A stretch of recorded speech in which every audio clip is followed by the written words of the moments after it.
Saint মার্টিনের tourist নেওয়ার, বাইরের লোক নেওয়ার ক্যাপাসিটি হবে, তো ততটুকুই যাওয়াটা বাঞ্ছনীয়, এটাকে বাঁচিয়ে রাখার জন্য। প্রাইভেট সেক্টরের উদ্যোগে মেলাটা হয়েছে। আমরা সাধুবাদ জানাই যে বাংলাদেশে নিজ উদ্যোগে এই ধরনের একটা মেলা, ঢাকা শহরে গ্রামেগঞ্জে মেলা হয়ে থাকে, সেখানে প্রাইভেট উদ্যোগেই হয়ে থাকে, কিন্তু সেটা আমেজ আমরা ঢাকাতেই পেলাম। তার জন্য উদ্যোক্তাদের আমরা ধন্যবাদ জানাই। এবং বাইরে জনগণের যে সমাগম, সেটা দেখেই তোমরা বুঝতে পারছো যে মানুষের মধ্যে কী উৎসাহ এবং উদ্দীপনা। অনেকের কাছে এই প্রশ্ন ছিল যে নিরাপত্তার কোনো অভাব আছে কি না। আমি উত্তর দিয়েছি, আমার উত্তর দেওয়া লাগবে না। এই জনসাধারণের যে অংশগ্রহণ, তাদের যে উৎসাহ, তাদের যে উদ্দীপনা, তাদের যে চেহারা, মুখের চেহারা, যে হাস্যোজ্জ্বল চেহারা, বাচ্চা বাচ্চা ছেলে মেয়ে যেরকম একটা উৎসবে অংশগ্রহণ করার জন্য যেরকম সেজেগুজে আসে, সাজগোজ করে আসে, সেরকমভাবে তারা আসছে। তো দ্যাট স্পিক্স, এখানে কারো বলার কোনো অপেক্ষা রাখে না। তাদের অংশগ্রহণের মাধ্যমে তোমরা বুঝতে পারছো যে তারা অত্যন্ত নিরাপদ বোধ করছেন এবং স্বাচ্ছন্দ্য বোধ করছেন, সেই জন্য এই ধরনের মেলা তারা অংশগ্রহণ করেছেন। এবং যেটা আগেও বলেছি, হয়তো বারবার বলা হচ্ছে, যেহেতু উদ্যোক্তাদের একটা বড় উদ্যোগ তারা নিয়েছে এই সময়, আর সময়ের স্বল্পতার কারণে ওনারা একটু আগে বলে গেছেন যে এটা যেহেতু সবসময় প্রিঅকুপাইড থাকে, ওনারা 17 দিনের জন্য এই প্রোগ্রামটা করেছেন, বাড়ানোর কোনো সুযোগ বা অবকাশ নেই। তবে ওনারা অন্যান্য জায়গায় করতে পারবেন, আগামীতে সারা দেশব্যাপী করে যাবেন। এই হচ্ছে মেলাটার উৎস। এবং সেখানে আমরা পর্যটন কর্পোরেশন এবং পর্যটন বোর্ড তারা দুজনে একটি স্টল নিয়েছেন। সেই স্টলে বাংলাদেশের ঐতিহ্যকে তুলে ধরা হচ্ছে, পর্যটনের বিষয়টাকে তুলে ধরা হচ্ছে, যে যাতে আমাদের ডোমেস্টিক ট্যুরিজম বাড়ে এবং এই ধরনের মেলায় বিদেশি ট্যুরিস্টরাও আসে।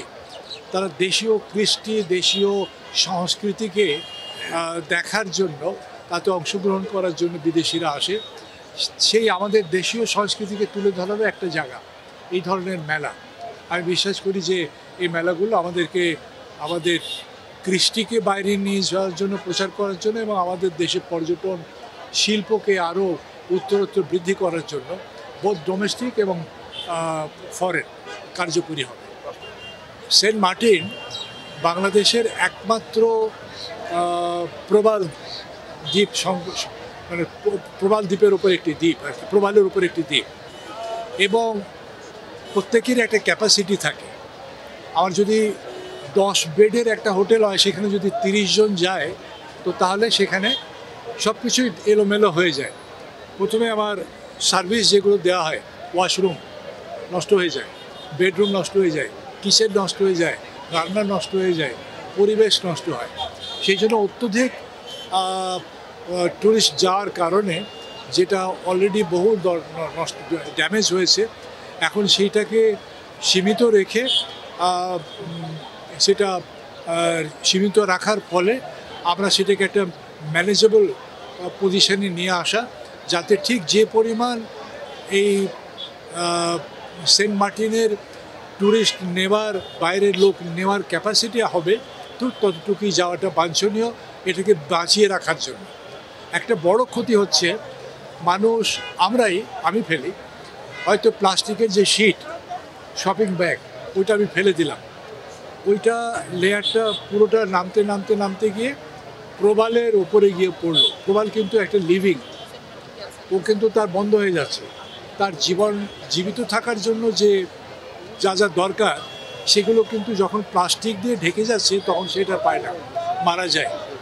তো তাহলে যদি এটা বাড়তেই থাকে, এবং যেহেতু এটা অলরেডি ক্রিটিক্যাল জায়গায় পৌঁছে গেছে, এখন আমাদের প্রথমে সীমিত করা এবং পরবর্তীতে ব্যাপক অর্থ ব্যয় করে এগুলিকে পরিষ্কার করার একটা আসবে। তো সেই জন্য এই রেস্ট্রিকশন যেটা হয়েছে, এটাকে বাঁচাবার জন্য, এটাকে আজীবনের জন্য যাতে সেন্ট মার্টিন একটা টুরিস্ট স্পট হয়।